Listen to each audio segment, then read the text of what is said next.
gameplay is happening so much faster than when this game was an exclusive arcade game. I am obviously very interested to hear in what you guys feel about this stuff. There's a lot of my personal opinion going into the discussion that I had here today, and so there are probably going to be a lot of people who disagree with me. Please educate me, let me know in the comments where I messed up and where I'm wrong and why. I'm really looking forward to hearing your comments, and I'm not saying that just because I want you to comment on my video. I love talking about tier lists. It's a bad habit of mine. I look at them way too much. Obviously in Tekken, tier lists and matchups aren't a big thing because the game has inherent built-in balance, but it's still a fun consideration to make. So let me know what you think. This is going to conclude this video for me. My next character tutorial is going to be on Lars. It's already done. I'm going to upload it today if I have time, or maybe tomorrow. And so look out for that if you want to learn how to play a usable character who maybe isn't that strong in terms of like his tier list position.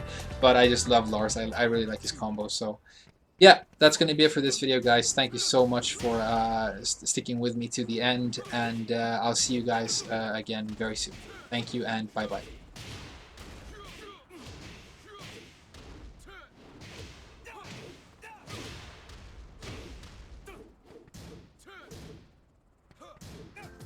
What's up everyone? In this video I want to talk to you about how to pick a main character in Tekken 7. I went through some analytics on this channel the other day, and I found that so far in the very short life of my channel, more than half of the views I've gotten have been on one single video. The video where I went over the Tekken 7 tier list and just talked, generally about the Tekken 7 roster. And so I thought a little bit about why that might be, and I found that I think just picking a main character and learning how to play in a certain style and using that character to express yourself is kind of one of the most fun and interesting parts of any fighting game. And in this video I just wanted to go a little bit deeper about how you should go about finding your main character if you haven't already. That video is more about tier lists, and tier lists is not something that I think should be a major consideration when you pick a character. There are much more important things to talk about, and so that's what I want to talk about in this video. I sat down and thought a lot about like what might be a good process for finding a main character this morning, and I wrote up this weird like little flowchart thing for what might be a good way, just to sort of give you a method for how to maybe go about this and at least boil it down to a couple of choices. So if you haven't found your favorite character in this game already, I hope it's useful. But I'm just going to start at the top here and we'll see where it goes. So the first consideration I think you need to make when you're looking for your main character in Tekken 7, just something that you sort of need to get out of the way, is whether or not you want to play a Street Fighter style character. There are two Street Fighter style characters currently in this game, Goki or Akuma and Eliza, and they play in such a distinct way that I don't think spending a lot of time on these characters and developing your skills with them is necessarily going to translate into you being a good player with other characters in the game. You're probably going to specialize very heavily towards that style of play, and so it's probably a choice you want to make early on, whether or not you want to specialize yourself in that direction, because it's going to limit you in terms of playing other characters in the future and so on. One thing to note about these characters is that, at the moment there are only two of them in the game, but there are going to be a lot of like DLC characters and guest characters down the line for Tekken 7. And my prediction is that if we get any more like legacy Tekken characters, like maybe we get, Julia, I think she's going to play, like a Tekken character, and she's going to have typical Tekken mechanics. But I think that if the character is a guest character from another game, maybe a new Street Fighter character, or maybe from some other game, it is very likely that Namco are going to want to develop that character towards the more like Street Fighter based style, just to sort of flesh out that part of the Tekken 7 roster a little bit. So if you want to be a Street Fighter style player, there's probably going to be more options for you down the line. If you're completely new to Tekken, I think the only reason to pick these characters is if you think they look awesome, if you think the style is really cool and you really want to play these characters for those reasons. Or, obviously you're already a 2D fighting game player and you know a lot about like cancels and jump ins, and you're sort of comfortable with that kind of stuff already, fireballs, and then that's going to be a sort of natural organic transition for you. But I think most people are going to initially gravitate away from these characters. And so the next choice or consideration I think you have to make before you sort of dive into the roster proper is whether or not you want to be a Mishima player. Now, the Mishimas in this game, they're kind of unique. You know, they are the main characters of the Tekken story. They are in all the advertising, and so they are sort of the most iconic Tekken characters, and they look badass, so to speak. So a lot of people come to the game wanting to play them. They also find out that the Mishima characters typically are like at the top of the tier lists and super, super strong. They have some of the most powerful moves in the game. But the Mishima characters have a very distinct style they play in as well, not as distinct obviously as the Street Fighter style characters, but you need to, for example, learn how to perform the Electric Wind God Fist reliably to be an above casual level Mishima player, and that can be kind of hard to do. I mean, for most people it takes a couple of weeks and maybe even months, or for some people even more, to reliably perform electrics every single time they want to. And so if you want to go in that direction, you really want to be, you know, a Heihachi player, that's a consideration you have to make. Are you willing to spend that time and put that effort into developing, you know, your crouch dashing and your electrics and all that stuff? Because it's probably going to initially mean that you're not going to do a lot of successful play online, and you're not going to be winning a lot because you have to focus on learning a lot of core stuff first. Obviously, I do not recommend that you just go online and start playing, you know, a Mishima that doesn't use the crouch dash, doesn't use the electric, and you try and sort of work around the fact that you don't want to perform these sort of difficult techniques, because that's just gonna really limit you in the long run. If you decide you want to go and specialize in being a Mishima player, then you should really learn how to be a Mishima player first, and then start developing, you know, your skill set in terms of competitive play. Just to run them down quickly, if you don't know, Heihachi, Kazuya, and Devil Jin are the traditional three Mishima characters in this game. And then I also think that we can put normal Jin sort of in this category in this game. You know, the changes to his Electric Wind Hook Fist makes him more like a regular Mishima in this game than he's been before. So that's the next consideration I think you have to make.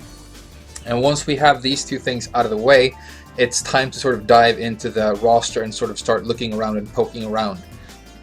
Now, what I recommend you do is just look through the roster and try and look and see if there's any kind of character that tickles you in any way. If you find any kind of personal connection, maybe there's a character that you think looks really cool. You know, maybe there's a character you like the fact that they have great tits. Maybe there's a character, you know, for example, when I started playing Tekken for the first time, I started playing Lars just because I wanted to pick anything. And arbitrarily, he happened to be from the same country as me, so I picked him, and then I started playing a lot of Lars. I know a friend here in Japan who's a huge pro wrestling fan, and so obviously he loves King. I have another friend who we were playing Tekken 7 in the arcades, and she is like she just got into boxing a couple of years ago, and she's just starting to get competitive boxing matches. And I told her about Steve, and she was like, "Oh, so Steve's a boxer, is he?" And I was like, "Yeah, he's a boxer. He's a boxer, and he doesn't have any kicking attacks because you don't kick in boxing." And she was like, "Well, he can't kick. Is he a bad character then?" And I was like, "No, his punches are so good that he doesn't need kicks." And I could see her face sort of light up, and she started playing a lot of Steve. And I think, you know, she's very likely, if we go play again in a couple of months, to have developed, you know, her Steve and start, you know, becoming a serious Steve main. So it can be literally anything, but if there is a character in here that you feel something with and that you think looks cool and that you want to try, start going into offline game modes and exploring, you know, the moveset and exploring the core mechanics of the character.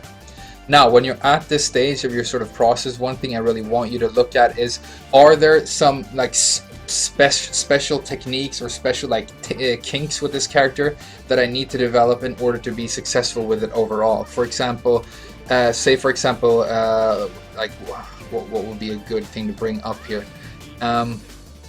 Okay, so Gigas, for example, he has an extremely powerful throw known as Overkill that is performed by doing a half circle back forward and then his two punch buttons. When you're new to Tekken and you're not used to doing a lot of like half circle motions, that's not easy to perform at all. If you're a veteran Tekken player and you've played a lot of King before, that's super easy to do. But if not, then it can be really difficult. And so I recommend that you sort of explore these core important mechanics to flesh out your sort of toolkit with the character before you go any further and start developing, you know, your character as a main, because you might actually find that there are things about your character that you sort of need to do to play them at an above average or sort of an above casual level that you don't really like and that you don't really want to have to hassle with. I mean, maybe you start playing Lee because you think he looks really cool and you like the way, you know, he's kind of sassy and stuff, but then if you find out that he has to do these like dashes that are very unique to him to perform his combos, and you find that is super awkward and you don't like it at all, but you have to do it in order to be, you know, a good League player. And so now you've spent a lot of time on a character that you might not actually like as much as you thought initially. So the way to sort of find out what are the sort of core things and mechanics that you need to know about your character is to obviously, you know, hit the forums and read up on a lot of stuff, but also just go and look at match footage of people playing these characters online, people who know what they're doing. You know, if you see some kind of weird movement thing that they do a lot, it seems to be very good to create a lot of mix-up situations. You know, find out what that is, see if you can go in and perform it in practice mode. If it turns out it's a difficult thing that's really hard to do, you know, maybe it's like doing these while standing one strings with Nina. Maybe that's super hard for you to do. Maybe you want to practice doing that if you're going to develop Nina as your main character.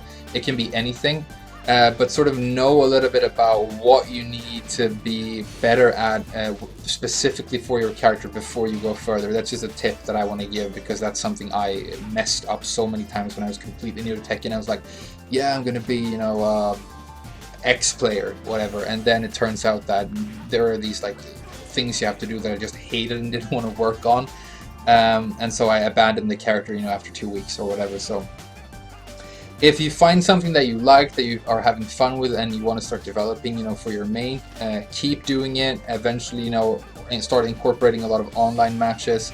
Don't be frustrated if you don't win right away. That's obviously not going to be a consideration you need to make. Do not be concerned about winning. If you play a game with a new character in Tekken and you feel like, oh, this move that this character has is really cool, it's a good whiff punishing move, and so what I want to try and do in this game is I want to try and backdash and look for a whiff, and if I see a whiff, I'm going to try and launch with this whiff punisher, and you do that successfully at some point during that game, then as far as you're concerned, when you're learning a character, you won that game. You improved. You did something because you wanted to do it, you thought about doing it, and you executed it, and it worked. And then, you know, maybe your opponent, you know, stole the game because he was doing cheap shit, or maybe he was just really good and he beat you in the long run. That doesn't matter. Do not worry about winning when you're new to a character. When I started playing Gigas in this game, I sucked so much. I just got murdered over and over and over because I wasn't used to his very big hitbox. But I gave him like a week, and I tried to be patient because I just liked the way he looked. And within 2 months of playing the character, he was the highest ranked character I had ever had in any Tekken game. He was the first character that I got into like the upper high orange ranks with in the Japanese arcades, which is really hard to do because people are stupid strong here. And so just you know, have faith. Mainly in yourself, but also in your character when you're new. Of course, if you find that the character that you've started exploring isn't for you, probably just do what I said again. Go back to the roster, look and see if there's anything that sort of looks cool to you. You like the way it plays, you like the way it looks, you like the way it feels, and then you start exploring that a little bit more. One thing to note about this, I mean, the reasons for playing a character can be so arbitrary, and don't be one of those like super competitive gamey guys that's like all that matters is like whether or not you know, the 10 frame punish is good and whether wall splats or not or whatever. You know, visuals matter in this game. How you feel when you play the game matters. Whether or not you're having fun matters. Whether or not you feel like you're expressing yourself really matters. Having fun in this game and spending a lot of time on a character that you really like, personally, will make you a better player. I'm absolutely serious. I mean, if all you should be worried about is playing the strongest character ever and playing that perfectly, then everybody in the entire world would be like Brian or Xiaoyu mains or Devil Jin mains right now. That would be a boring world to live in. And if you look at some of the biggest tournaments in the world, those are popular characters, but they're not actually the characters that are winning all the tournaments. You know, people like Saint, who's playing a low tier character like Jack that he loves and he's super good with. He's like the best Jack player in the world, and he's like a virtuoso with that character. He can beat literally anybody else in the world with Jack. And so that's kind of the mindset I want you to get into. I want to be an expert with my character. I want to learn all these cool little kinks and weird things about my character. And I want, when people see me pick my main, that they're going to go, oh shit, it's, you know, so-and-so's so-and-so. You know, it's JDCR's Dragunov, it's JDCR's Heihachi. Obviously, you don't need to compare yourself to JDCR, probably the greatest Tekken player in the history of the world right now. That was just an arbitrary example that I brought up. So to sort of wrap this up, I mean, the three main things I want you to take with you is, like I said, be patient initially, don't expect to win, just try to get better. Be prepared to get a lot worse before you get better. If there's a character you play right now that you're a little bit comfortable with, don't sort of relapse and go back to that character because you become frustrated for losing. If you stick with one character that you like and you manage to develop it to a point, that's going to be so satisfying for you, and that's going to be like one of the most like fun and great journeys you can make in terms of learning a fighting game. The second thing is be honest with yourself. Are you losing for any specific reason? Are you avoiding some certain mechanics that might be very useful for you because you don't like the fact that they have high execution? Are you spending enough time in practice mode? Are you relying too heavily on punishable tools because, you know, you like to do low sweeps because sometimes they give you a free launch because of lag and stuff like that? Be honest with yourself. Nobody's watching, nobody's, you know, judging you. It's just you and your game, and you're doing it because you want to have fun. And then the last thing I just want to mention before we wrap this video up is I just want to give you some advice on like specific characters. If you are completely new to Tekken and you don't know how to execute a lot of you know, basic stuff, but you want to start playing the game and you want to start learning about combos and you want to start, you know, being competitive online, I'm gonna recommend Shaheen and Claudio. I think Shaheen and Claudio have extremely low levels of execution while simultaneously being very, very strong. You can learn how to do like cool, fun combos with them super easily that do a lot of damage, so that's going to be fun for you. And they are going to be like optimal combos. You can do like the optimal Shaheen combo off of his hop kick, and you can learn to do that super quickly. You can learn how to do like a wall combo with him super quickly. And now that you have that, you know, his small distinct moveset in your arsenal, and that's all you need to worry about and all you need to keep in your head for now, you can start worrying about stuff like, are you moving properly? Are you watching your opponent? Are you block punishing properly? And those are then the skills that are gonna like escalate into you being a good Tekken player in the long run. If you're already a fighting game player, already a Tekken player even, and you're just looking to learn a new character that is going to be super strong, have a lot of like cool stuff that you can explore and that are kind of technical, my tips are going to be check out Master Raven and check out Leo. Both of these characters, in my opinion, are some of the strongest in the game. You need to do a lot of like crouch dashing with them to create mix-ups, especially Raven I think is very technical. Leo is less technical but stronger, probably one of the strongest characters in the game, maybe number one. And I think both of these characters are criminally underexplored, which is also why I want to give them a push, because I feel that I see so many Bryans, I see so many Dragunovs right now, and I just want these less explored super cool characters to have more people just go in and really learn how to play them well, so that we can have a more varied and fun environment when we play this game online. So that's just going to be my quick little method for how you might go about finding a main character in this game. You know, try and have fun, try and stay calm, don't worry about, you know, being judged or anything. You're playing, you know, with yourself, for yourself, and, you know, winning online and going to tournaments and stuff, that's going to come much later, and it might not come at all. For now, just try and have fun, you know, with your favorite fighting game, and that's literally all this is about, even at the highest and most competitive level. So thank you very much for watching this video. I hope it was useful for some people. I hope it sort of helped you water down your choices a little bit, or boil down your choices a little bit, I should say. And thank you so much for watching. This has been, you know, a really fun journey for me. I only had a YouTube channel for like 2 weeks. I didn't expect anybody to watch any of these videos, and you know, it hasn't blown up or anything, but there are actually like people following the videos and watching them, commenting and sending me messages, and I'm having so much fun. So Thank you to everybody. There's going to be something a little bit special. I'm going to announce a new series specifically for advanced Tekken players during the next week. So look forward to that. But for now, have fun, try out some new characters, and just enjoy Tekken 7. Thank you very much, and goodbye.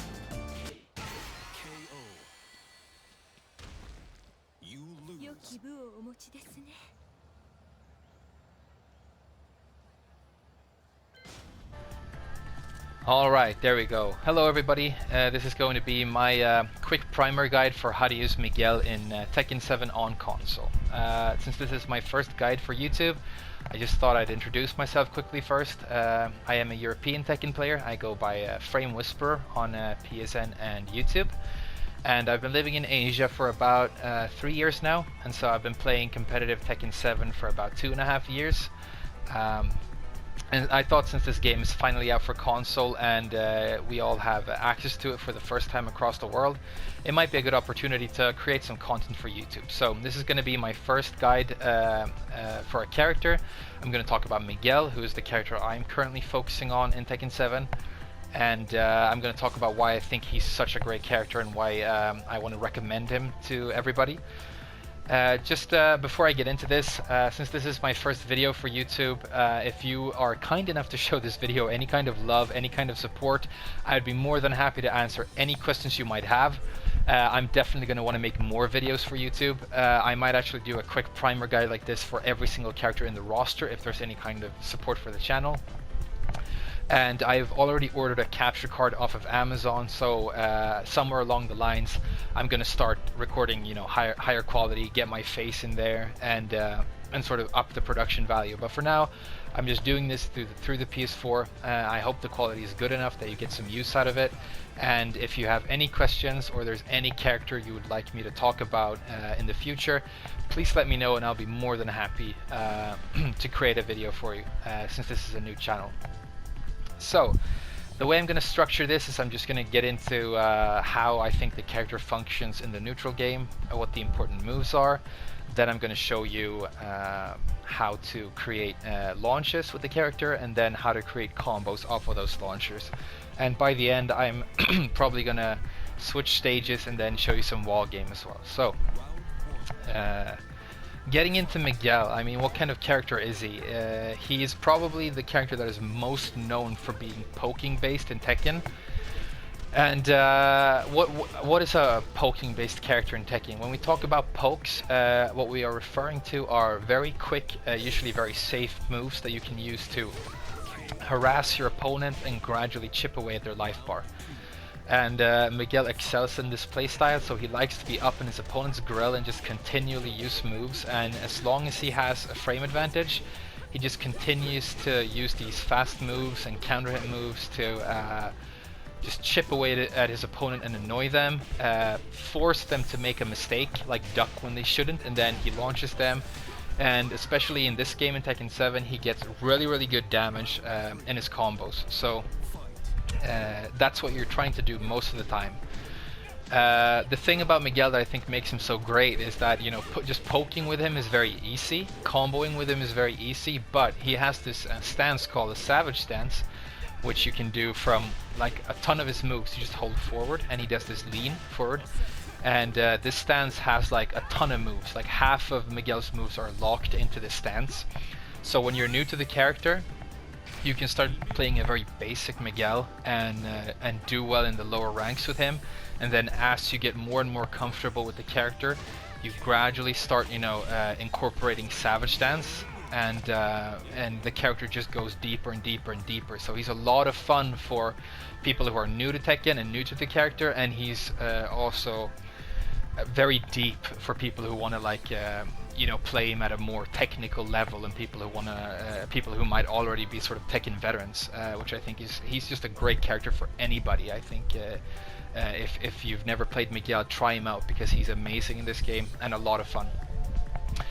So start talk about his most important moves. This down forward one, kidney shot, is Miguel's sort of signature move. And a lot of characters have access to a 13 frame down forward one, and this is 13 frames as well. The reason Miguel's is exceptional is it's got pretty decent range, but it also has are these extensions that are really fast and mean that Miguel is able to create mix-ups on the fly. So to talk about these extensions real quickly, just to mention before I do that, down forward 1 is 13 frames to come out. It gives you +5 on hit, which is very good, and it gives you -2 on block, which is also very good. So you're quite safe just to sort of chain these together. And the only reason to be very careful is, you know, maybe you're playing against Katarina, and if you're doing these and one gets blocked, you're very liable to get counter hit by something like, you know, standing 4. So just be careful about that, but if not, just, you know, poke away. Amazing move, just harass your opponent. So this extension right here is down for 1-1. It's a mid into a high, natural combo. It does 25 damage, and it is, like I said, a mid-high. So a lot of the time, you're just using this as a basic poke, but because the extension is high, when your opponent has seen this a couple of times, or if they're very experienced against Miguel, they're going to start ducking this pretty quickly, which is dangerous because you can get launched. So you've got down forward 1-2 for the mix-up. This is 30 damage and sort of a bit more chunky, but it is punishable on block. So you don't want to stick this out for no reason. I mean, you're mainly doing down forward 1 by itself, or down forward 1-1, and then when you think your opponent might start ducking the down forward 1-1, you can mix in down forward 1-2, just to keep them honest and prevent them from ducking, right? So that's your main basic poke that you're using to open your opponent up, harass them up close, or when you're spaced out, you're like running in with this and you're opening up your offense with it. So it's really, really good. The next extension you need to know about is down forward 1-1-3, which is this low extension. This low, as you can see, it's very telegraphed, so people who are very experienced against Miguel, when they see down forward 1-1, they might just go into duck right away. And that's no problem because you have a mix-up again. Down forward 1-1-2. Which is a chunky mid extension that gives you a good frame advantage on hit. Problem being, again, it is punishable on block. So just be careful. But you know, this string is kind of fast, and you're just doing it and mixing it up the whole time. So it's going to keep your opponent guessing and really annoy them. It's just a harassment string, and it's really, really good for that. After the down forward 1 by itself or the down forward 1-1. If you hold forward, Miguel goes into Savage Stance. So if you do this and you get a hit, you can use Savage Stance to create a mix-up. I'm not going to go into too many specifics about how to mix people up from Savage Stance because it's kind of advanced for now. But just so you know, holding forward after down for 1-1 or down for 1 by itself is good if you want to go into Savage Stance. But it's probably a good idea to use this mostly on hit unless you're going to do like an armor move, but whatever. That's for another video. So to talk about his jab string real quick, he has 1 and 1-2. This is a very basic 1-2. You only get 19 damage. There's nothing exceptional about it. I personally think that the range of the jab string is kind of short. That might be because I play a lot of Jack and Gigas.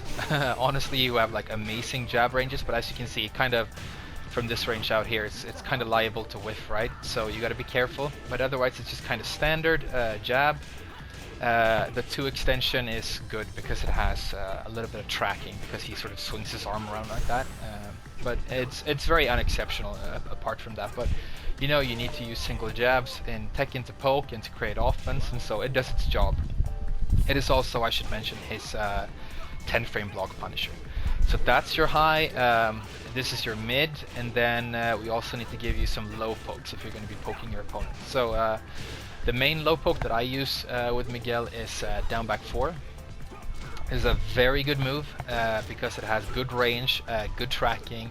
It hits the opponent on the ground. It is relatively fast, and so it is very good to just harass your opponent. As you can see, it's one of those low pokes that doesn't crush highs and doesn't recover in full crouch. So I know a lot of people like to have a poke they can go to that doesn't force them into full crouch, and so it's good for that reason. But when you do need to go down and poke under highs, you can use down 3, which is another great low poke that has a massive range. As you can see, like it'll hit from like I think like out here. It should probably connect.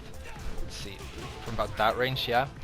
So really long range, a little bit slow, but really good range, just super good low poke.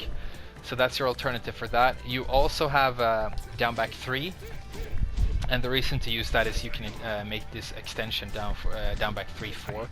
But most of the time you're using down back 4 or down back or down 3, I should say, for your low pokes. And another reason that down back 4 specifically is so good, and I like it, is that if you get a counter hit, you can get a guaranteed stomp, and that does 40 damage. So if you're at a tip range, you got to do a quick dash into the stomp. You see I whiff right there, so you dash up, you do that. If you're close, you can do down forward 4 into another down forward 4, but that's only 31 damage. So I really recommend you train yourself to get the stomp, because the damage is so good. Just go into practice mode and do this until the combo counter says to hit 40 combo every time. And that's really good. Just poking tool for Miguel. So yeah, can you get that? No, you can't get this extension off of it. I just wanted to double check. Right, so those are your main 2 low pokes. That's your mid. These are your highs, and that's going to be like your main tool set for harassing your opponent up close, right?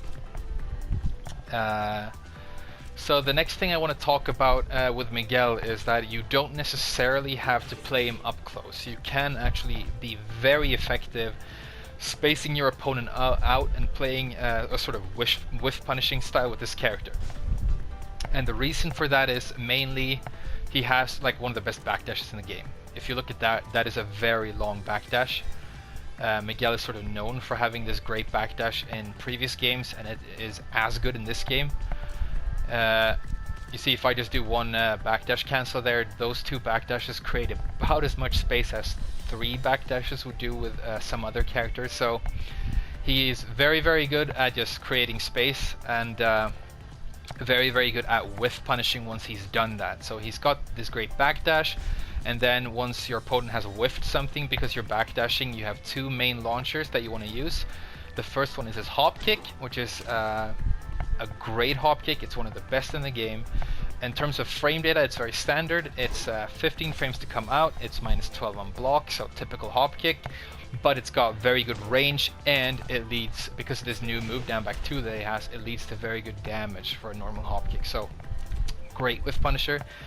If you see a big whiff and you've confirmed it and you want to go for even more chunky damage, you've got down for 2-1, which is like a main long range whiff punishing tool for Miguel.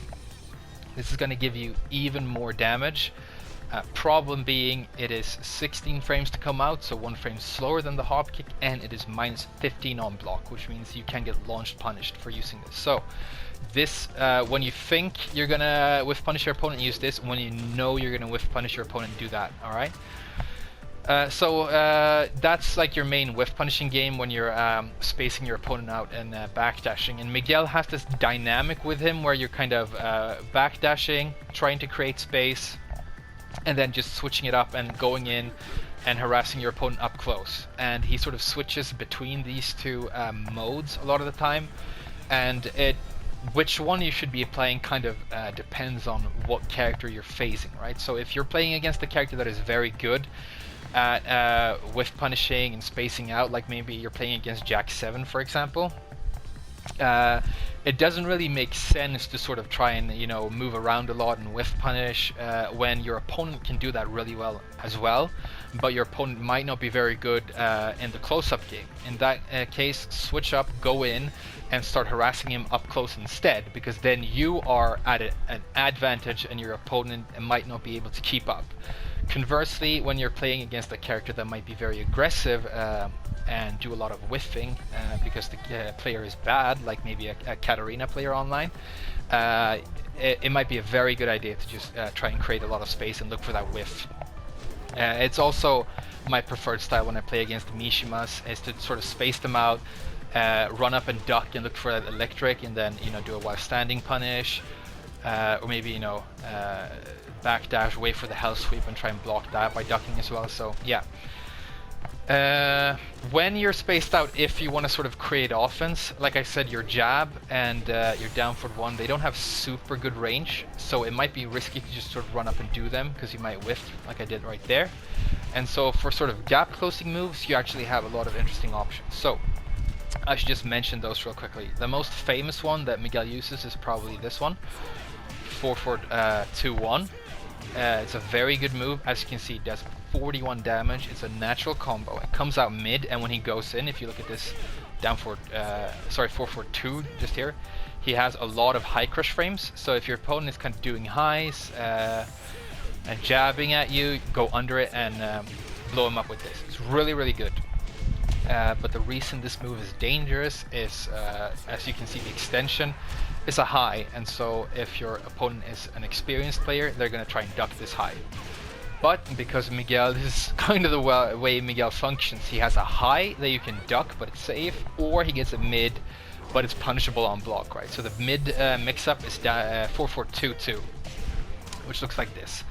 So it's slightly less damage, but it is mid-mid, and so you use this when you think your opponent might be ducking your 4-4-2-1, right? This is also his main combo ender, but I'm going to show you that when we talk about combos later. So those are your main two gap closers. When you're a little bit more experienced with Miguel, one thing that you're gonna want to try and do is you can do the 4-4-2-2, hold down, and it's going to go into a cancel, and it's going to cancel into crouch like this. So say you've conditioned your opponent to duck the 4-4-2-1, you go in, you do the 2-2, you cancel, and then you do a while standing launcher, or maybe you stay in crouch, you make them guess, and then you do a knockdown move from full crouch. So you can use that to create mix-ups when you're spaced out as well, which is really, really good. So yeah, these two strengths are super powerful, and they make up a lot of your sort of gap closing game. The other two options that I want to mention here, first of all, up for the 1, just a great low crush that sort of jumps in, gives you a knockdown and good damage on hit, and actually gives you plus frames on block. And because Miguel has a couple of really good counter hit moves like 4-2 and back 1, having plus frames on block can be very useful with him when your opponent is sort of inexperienced and they're gonna, they don't know they're at a minus, so they're gonna try and press a button, and so you blow them up, right?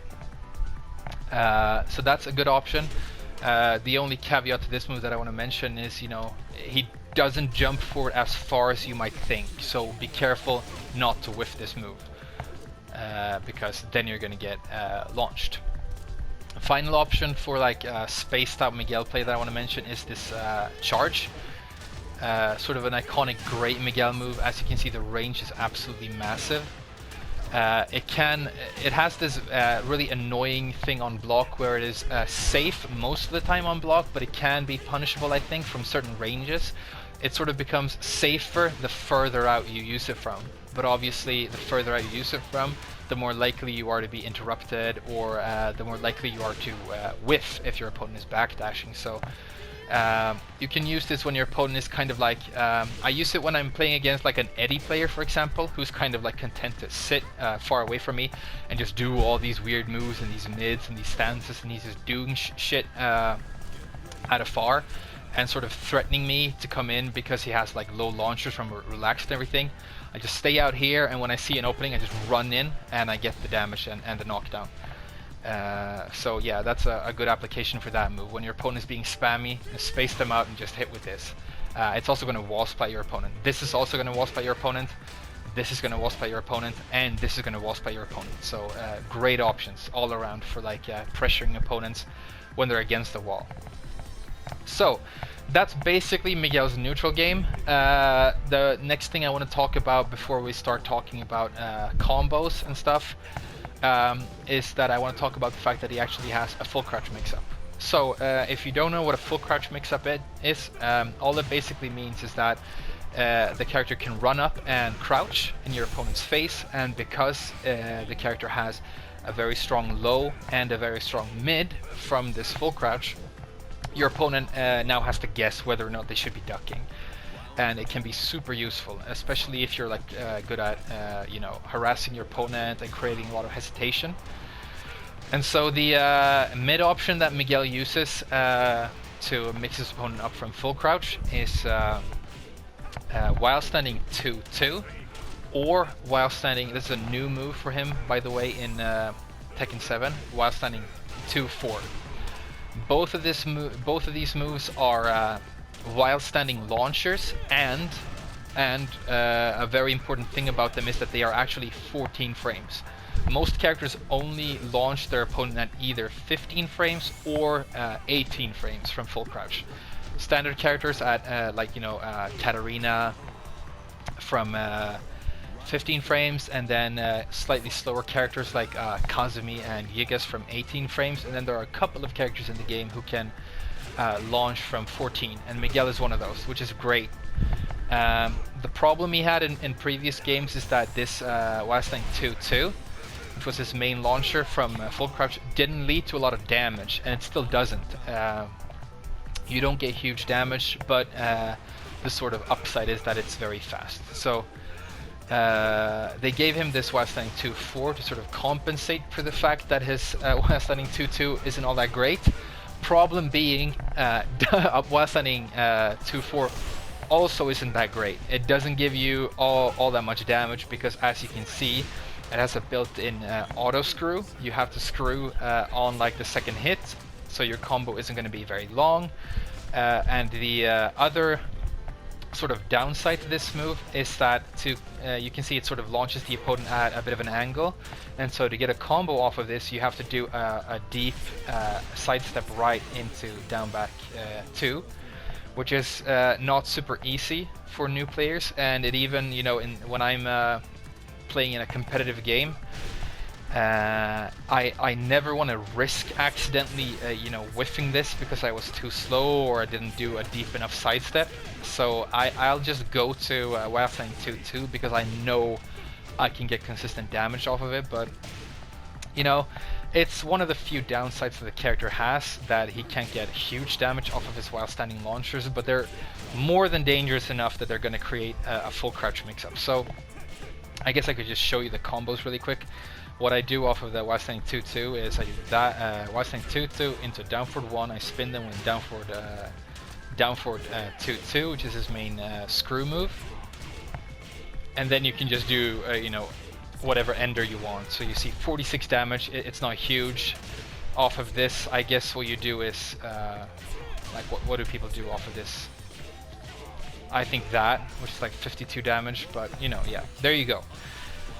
So the low option he has for his full crouch mix-up is conversely super good. It's full crouch down forward 4, and the reason this move is so good is that if you're fast enough, you get a guaranteed 4 forward 2-1, which is going to lead to 45 damage, which is really, really good damage. So that's the reason your opponent is going to be really scared of this move, right? And this move is super good when your opponent is sort of near to the wall, because you can do that, and then instead of the 4-2-1, you do the 4-2-2. You only get 43 damage, but as you can see, it's going to send them into a wall splat, and so you can run up and get a wall combo or even a wall break. So you can get like a full combo of damage off of this move sometimes, which is super powerful. So that's your full crouch mix-up. If you're sort of new to Tekken and you find it's difficult to sort of get this 4-4-2-1 out quickly enough, an option you can use for now is just the full crouch 4 into another full crouch 4, and that just gives you 39 damage, which is pretty good. So yeah, that's his full crouch mix-up. I'm gonna wanna go into combos and wall game now, but I'm approaching the 30-minute mark for this video. So I'm just going to make a quick cut here, and then I'm going to switch the stage at some point, and we're going to talk about combos. But yeah, I think the last thing I just want to mention that I forgot when I talked about key moves with Miguel is, most characters in this game have like standard throws. That's his one throw. And then they have a command throw that has to be broken with 1+2, and they use that for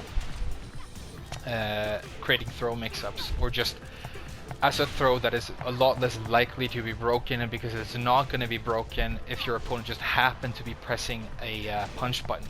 Because as you probably know, in Tekken 7 you can break any generic throw with any punch button, but a 1+2 command throw has to be broken with specifically 1+2, which means that it is a lot less likely to be randomly broken because your opponent just happen to be spamming buttons, right? And so he has a command throw like that. It's oh, I just messed it up.